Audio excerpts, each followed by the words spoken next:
Hello friends, my name is Marines, and today we're back with episode 2 of the Diversity Dialogues, all about empathy. As I started to organize this project, I think it was most important for me to answer the question, why is diversity so important? I asked this very broad question to all of my contributors, and so many of them included empathy in their answers. Last episode, we were talking about seeing ourselves reflected in media, and what a beautiful and overwhelming and sometimes emotional and very important experience that can be. This episode, we're shifting gears and talking about the importance of you seeing me in media, or you seeing somebody who is very unlike yourself in media. Media that features diverse casts or tackles diverse topics inspire connection. Media teaches us. Without commentary on the value of these stories, we can say that media taught us things like princesses in towers get rescued, floorboards creaking in a dark house is scary, and also you can apparently slip on a banana peel. Media socializes,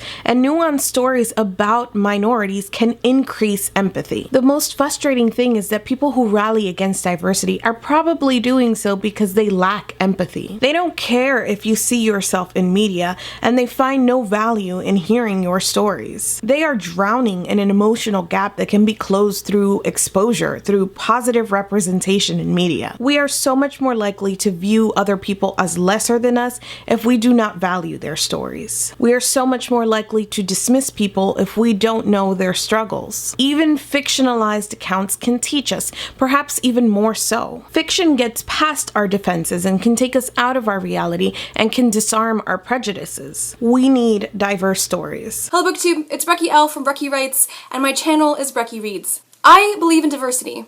As a white, cisgendered, middle class, bisexual, kind of able-bodied woman, I believe that diversity is important because I think that it's important that all people see themselves in art. Literature is an opportunity for us to explore facets of our world. Even if you are reading fantasy and sci-fi, even if you're reading speculative fiction, even if you're reading historical fiction, all of these are avenues into understanding the human experience. That's what literature is. That's what art is. It is an exploration of what it means to be human, and its many, many different forms. But if all of our art is the same, if all of our heroes and heroines look the same and come from the same background, we aren't actually exploring the full range of the human experience. People who read art need to be able to see themselves in their characters. They need to be able to see themselves as heroes and heroines, as the protagonists in their own story.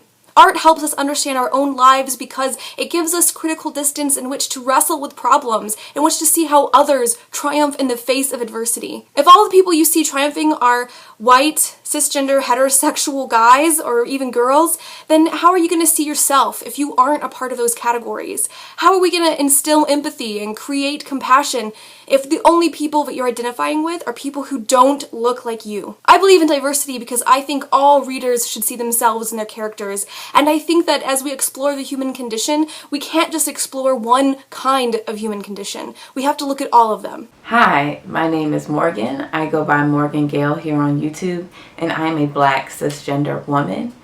And representation in books is important because it allows us to become empathetic for those who do not look like us or come from the same background as we do.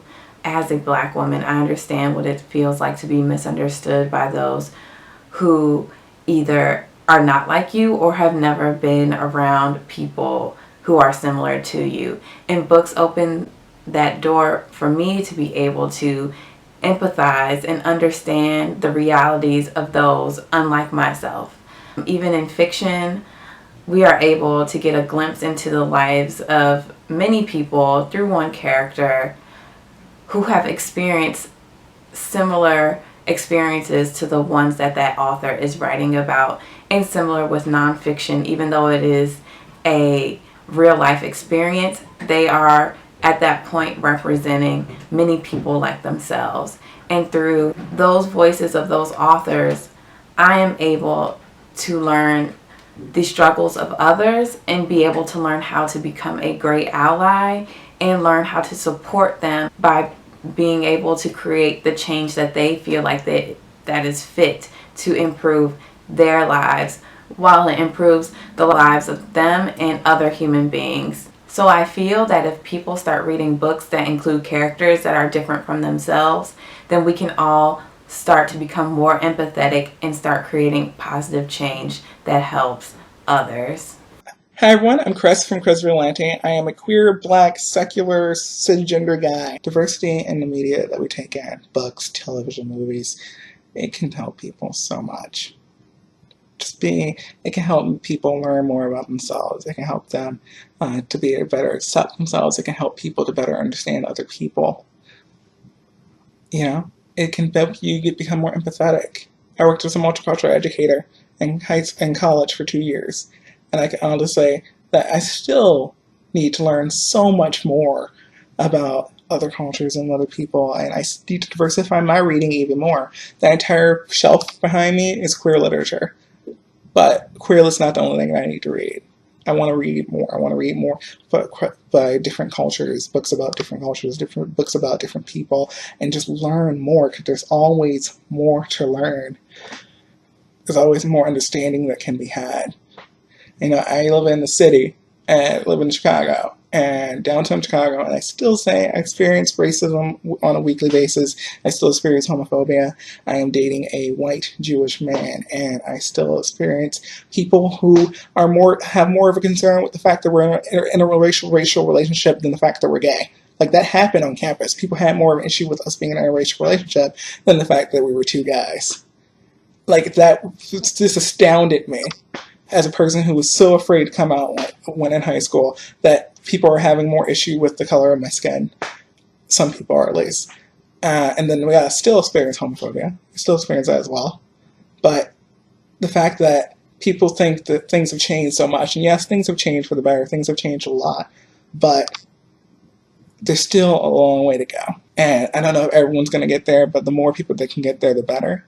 And diversity and the media that we take in, and the books and the television and the movies, can have that kind of positive effect on people. It can make a change. It can matter. Hey guys, I'm Julia from Novel Noise. So as most of you can probably tell by looking at me, I'm very obviously a white woman. So being white obviously gives me lots of privileges in this world, and other privileges that I have are that I am cisgendered, I am able-bodied, and I was raised in a very upper middle class family in a really good neighborhood, a very privileged person, and I am very, very aware of how privileged I am, and I'm aware of the effect that all of this has on me in my life and how completely different it is from people that don't look exactly like me. So even though I am a very privileged person, I still want diversity in books and in media and all over the place, and that's really why I wanted to participate in this collaboration video and project. So the big old question, and that is, why is diversity so important to not only me, but to just the world?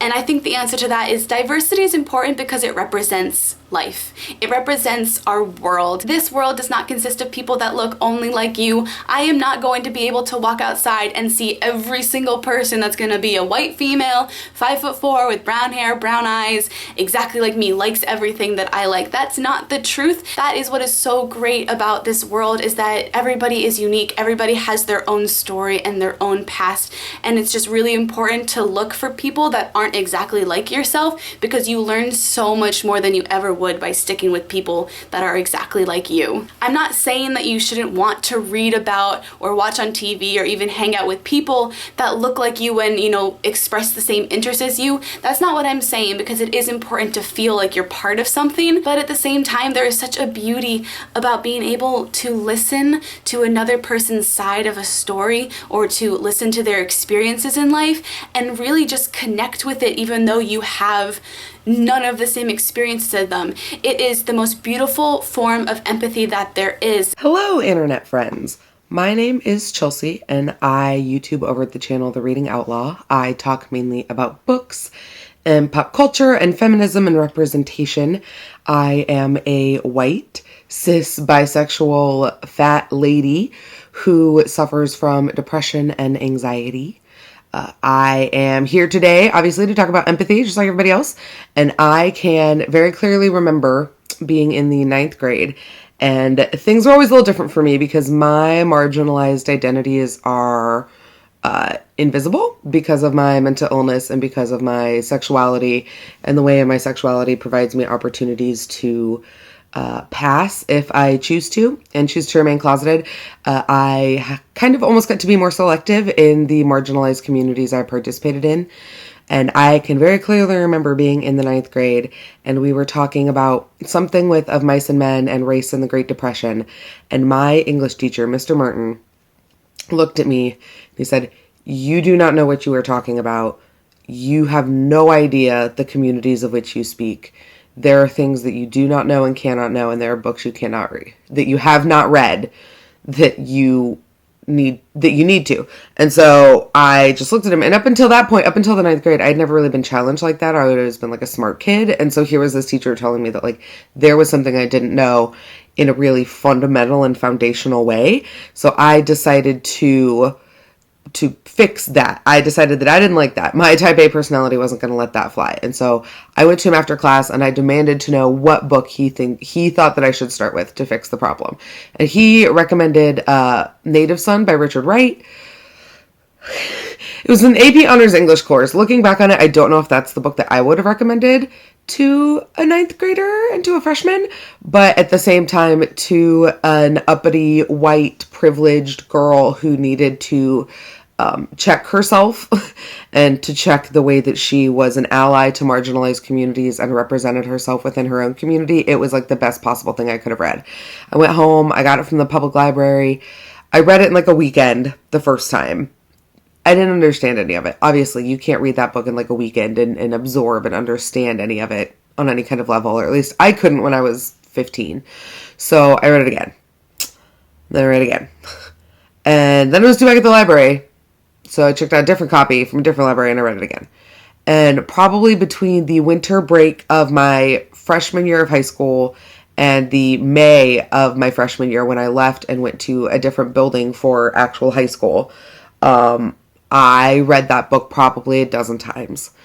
And I had my teacher sign the copy that I inevitably purchased for myself at the end of the year. And I still have it. I don't have it with me. It's my favorite book that I never seem to have because I'm giving it to as many people as possible all the time. That book showed me what it could possibly be like to be African American and to be male at a time when to do so was dangerous, or at the time I thought we had passed the time when just to be those two qualifiers was dangerous. And it showed me what it was like to be part of a community where you can't hide your identities. There is no passing, there is no turning it off, there is no just not telling someone, because I am lucky in that I have the freedom and the privilege to not have to tell anybody about my marginalization if I choose not to. I don't often choose not to. That is something that has changed over the years because of books that I read and people I meet who live their lives proudly and without shame. And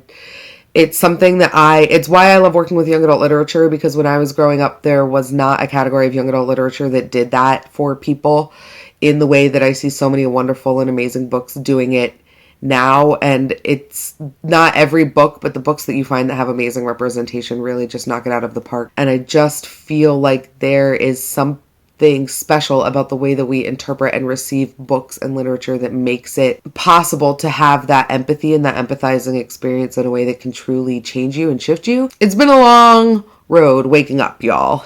It's a lifelong process. It's always learning about different communities and different identities. There's always something more to know, and you can always grow more compassionate. Thank you so much for joining me again today, and of course, thank you so much to all of my contributors. Next time, we'll be talking about accuracy and the argument that non-diverse stories are ever accurate. If you want to join in on that conversation, please let me know down in the comments. I have the original submissions that I got when I first started this project, but I've been adding other people as well as I develop topics. So if you want to join in and talk about accuracy, please let me know down in the comments.